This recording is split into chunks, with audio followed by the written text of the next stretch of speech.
Hi friends, කොහොමද ඔයාලට? අපිට කිරිතු කරගන්න.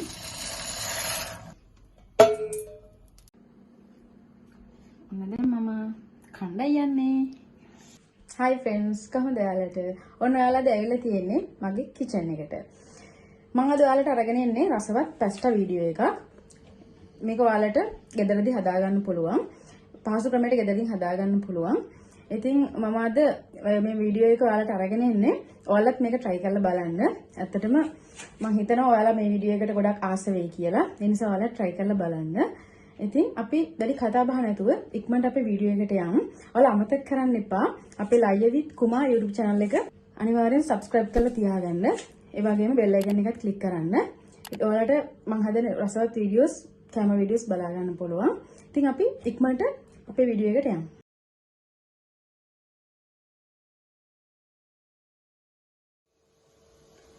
මම අද පැස්ටා එක හදන්න අරගෙන තියෙන්නේ පැස්ටා ග්‍රෑම් 300ක් තියෙනවා මෙතන. ඊළඟට අරගෙන තියෙනවා කැරට් පොඩියට කපලා අරගෙන තියෙන්නේ. ඊළඟට තියෙනවා මෙතන කොටුවට කපාගත්ත ලුණු භාගයක් වගේ තියෙනවා. ලුණු ගෙඩියෙන් භාගයක් වගේ. මෙතන කරපිංච ටිකක් තියෙනවා. අමු මිරිස් කරල් 3ක් විතර තියෙනවා අරගෙන. මෙතන පොඩි ලම්පේ කෑල්ලකුත් කපලා තියෙනවා. මෙතන තියෙන ඉඟුරු සුදු ලුණු තලලා අරගෙන තියෙන්නේ මම. සුදු ලුණු බිත් 3ක් විතර වගේ. පොඩි ඉඟුරු කෑල්ලකුත් එක තලලා අරගෙන තියෙන්නේ. මෙතන තියෙන්නේ ලීක්ස් කපලා අරගෙන තියෙන්නේ. මෙතන තියෙනවා බිත්තර දෙකක්. මෙතන තියෙනවා සෝයා සෝස්. මේ සැහැඳි 3ක් විතර වගේ තියෙනවා.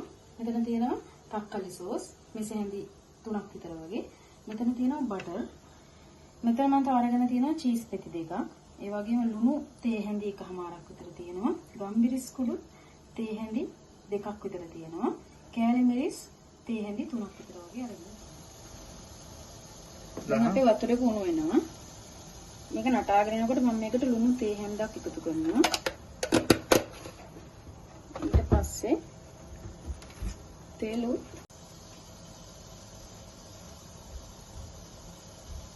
මම මේ වෙලාවේ මේස හැඳි දෙකක් විතර එකතු කරගන්නවා.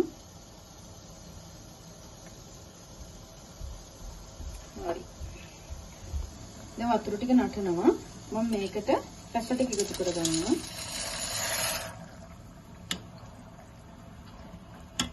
එකතු කළා මම මේක විනාඩි 3ක් 4ක් වගේ වහලා තියෙනවා. තැම්බෙන්න. මම මේකට ලුණු දාලා තියෙන්නේ, තෙලුත් දාලා තියෙන්නේ. දාලා නටන වතුර එකත් එක්ක පැස්ටා එක දැම්මම තැම්බෙන්න වහලා තියෙනවා. විනාඩි 4ක් විතර.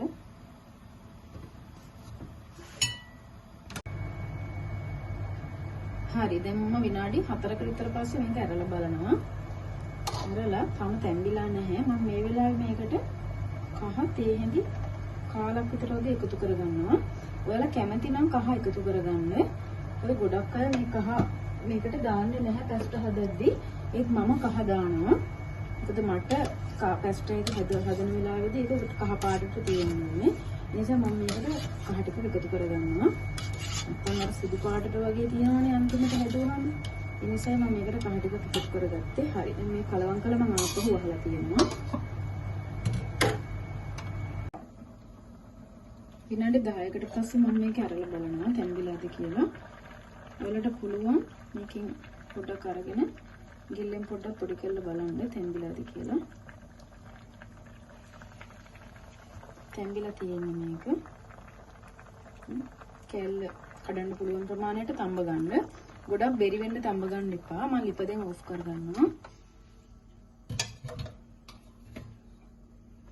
අපි දැන් මේක මගේ ස්ට්‍රේනර් එකට දාලා මම පෙරා ගන්නවා.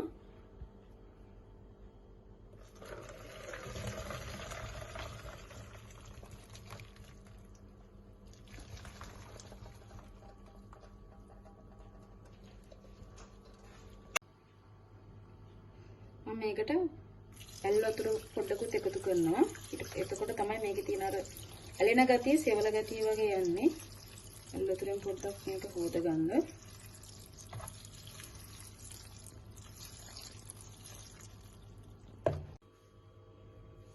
වතුර ටික බේරෙන්න තියලා මම දැන් මේක අරගෙන තියෙන්නේ හොඳට. වතුර ටික බේරෙන්න විනාඩි 5ක් විතර වගේ තිබ්බා ස්ට්‍රේනර් එකේ. දැන් මම මේකට එකතු කරගන්නවා බටර් තේ හැඳි දෙකක් විතර එකතු කරගන්නවා. මොකද බටර් දැම්මහම පෙස්ට් එකට රසයි. ඔයාලට මේක තෙල් වෙනුවට බටර් එකතු කරලා දාගන්නත් පුළුවන්. තෙල් වෙනුවට දාලා. එහෙම නැත්නම් ඔයාලට මේ විදිහට බටර් එකතු කරගන්නත් පුළුවන් මේකට. ඊට මෙහෙම පොඩ්ඩක් කලවම් කරගන්න.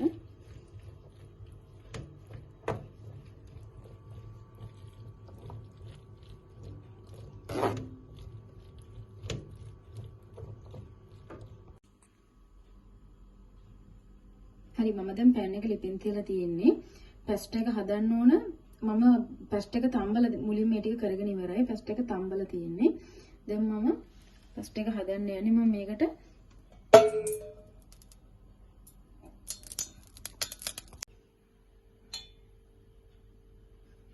තෙල් මේසෙන්ද දෙකක් මම මේකට එකතු කරගන්නවා. පෑන් එකට කරක් වෙන්න දෙනවා. ඊට පස්සේ මම සුදු ලුණු ටික එකතු කරගන්නවා මුලින්ම.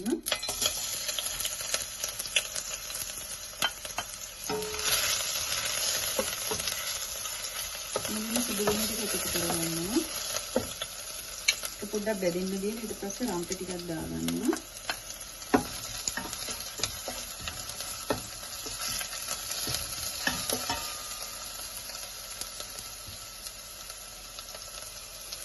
පොඩ්ඩක් තෙල් එකේ බෙදෙන්න දෙන්න. මම තෙල් එකතු කරගත්තා මේසෙන්දී දෙකක් විතර.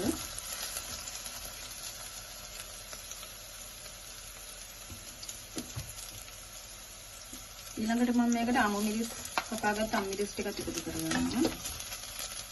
කරපිංචා ටිකක් දාගන්නවා.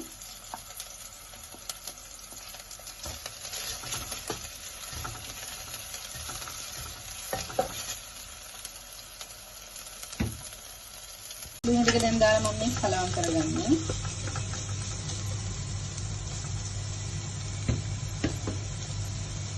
ඉන්දර සාමාන්‍ය මට්ටමේ තියාගන්න ඕනේ. ඉන්දර වැඩි කරගන්න එපා ගොඩක්. සාමාන්‍ය මට්ටමේ තියාගන්න.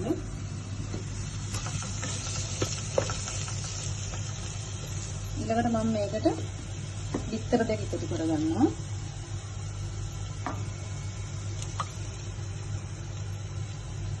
දාලා පොඩ්ඩක් කලවම් කරගන්න. පොඩි වෙලාවක් තියලා කලවම් කරගන්න.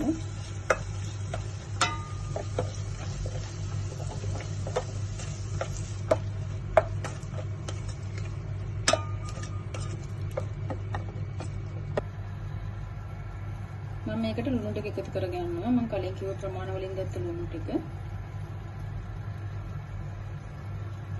ගම්බිරිස් ටිකකුත් දාගන්නවා. බිත්තර දෙක දාපු නිසා ගම්බිරිස් ලුණු අනිවාර්යෙන් දාගන්න ඕනේ. ඊළඟට මේක හොඳට කලවම් කරගන්න. අඩිය අල්ලන්න දෙන්න නැතුව. ඔයාලට මේ වෙලාවේ තෙල් මදි කියලා හිතෙනවා නම් තෙල් ටිකක් තව දාගන්න. තෙල් නැත්නම් බටර් හරි දාගන්න ඕනේ.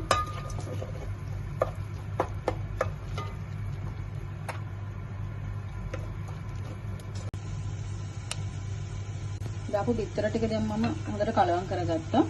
ඊළඟට මම මේකට එකතු කරගන්න කපාගත්ත පොඩියට කපාගත්ත කැරට් ටික.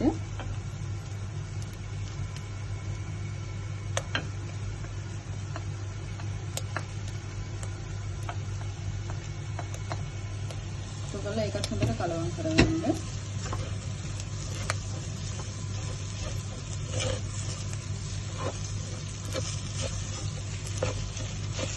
ගින්දර වැඩි වගේ නම් ඔයාලා ගින්දර ටික අඩු කරගන්න, බැලන්ස් කරගන්න ගින්දර. නැත්නම් මේකේ අඩිය අල්ලගන්න පුළුවන්.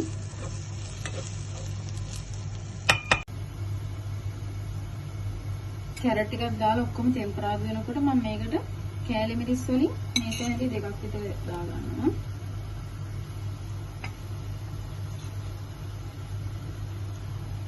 ඔයාලට සරානුව අඩු වැඩි කරගන්න පුළුවන්. දාලා එකත් උඩට කලවම් කරගන්න. ඊට පස්සේ මම මේකට සෝයා සෝස් ටික එකතු කරගන්නවා.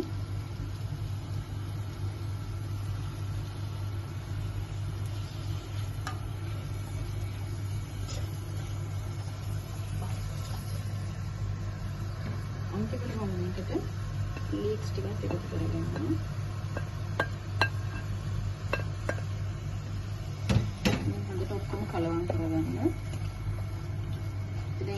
පැස්ටා ටික දාන්න යන්නේ මේකට. ඊළඟට පැස්ටා ටික මේකට දාන්න යන්නේ. ඒ නිසා මේ ටික හොඳට කලවම් කරගන්න.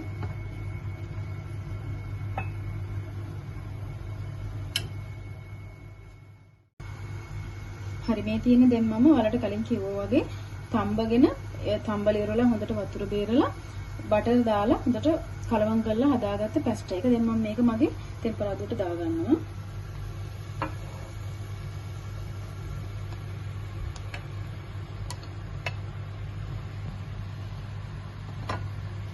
දාලා එක හොඳට කලවම් කරගන්න.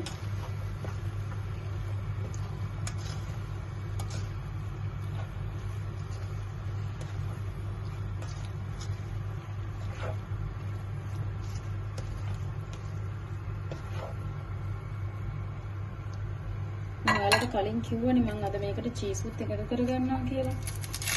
මම ගාව තියෙනවා චීස් පෙති දෙකයි. මම මේ දෙකත් එකතු කරගන්නවා ටෙස්ට් එකට.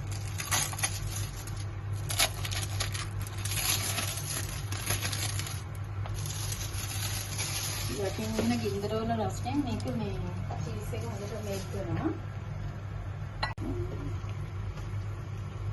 චීස් ටික දාලා මම මේක කලවම් කරගන්නවා හොඳට. වලට ලිප වහන්න අවශ්‍ය නැහැ. මේ විදිහට ලිප ඇරලා තියෙද්දිම මම කලවම් කරගෙන මේක හදා ගන්න පුළුවන්.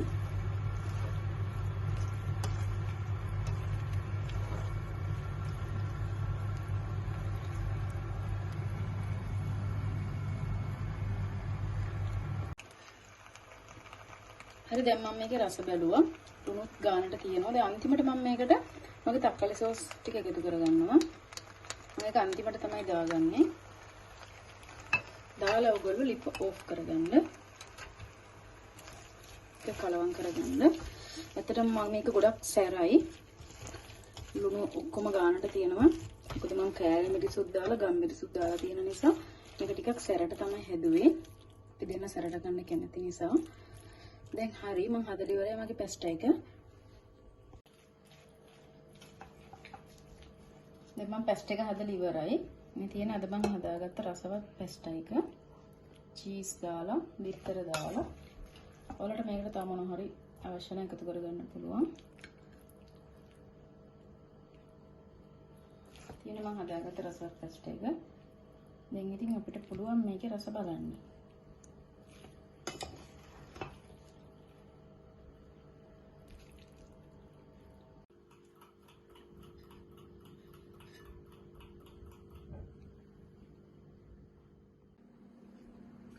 දැන් මම කණ්ඩායම් යන්නේ සෝස් ටිකක් දාලා දැන් මම මේකේ රස බලන්න තමයි යන්නේ. අපි බලමු අද මම හදපු පැස්ටා එක රසයිද කියලා.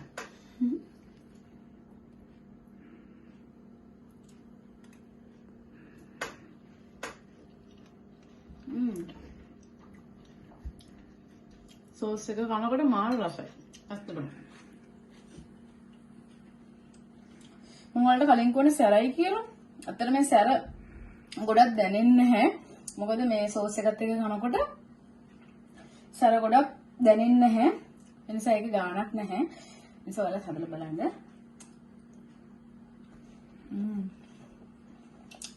නැවත අපි මේ වගේ රසවත් වීඩියෝ එකකින් හම්බෙමු. එතකන් ඔයාලා හැමෝම පරිස්සමෙන් සතුටින් ඉන්න. අමතක කරන්න එපා අපේ ලය විත් කුමා YouTube channel එක subscribe කරලා තියාගන්න. bye.